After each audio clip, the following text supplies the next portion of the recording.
এই খবর ছড়িয়ে পড়লে সমুদ্র সৈকতে ভিড় করেন অসংখ্য মানুষ। ছুঁয়েও দেখেন কেউ কেউ, হয়ে পড়েন আবেগপ্রবণ। 外傷とかもなくて死んじゃってる人 তিমিগুলোর মৃতদেহ দেখে কি যে খারাপ লাগছে তা ভাষায় প্রকাশ করার মতো নয়। এদের দেহে বাইরের দিকে কোনো আঘাতের চিহ্ন নেই।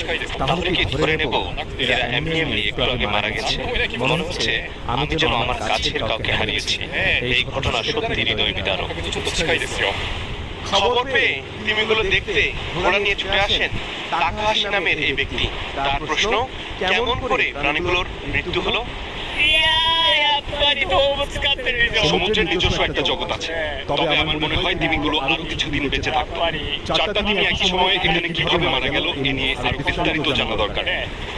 ちょっと曲がっちゃったのかな。 তিমিগুলোর ওপর আছড়ে পড়েছিল সমুদ্রের ঢেউ। এর মাঝেই গবেষণার জন্য স্থানীয় কিছু শিক্ষার্থীকে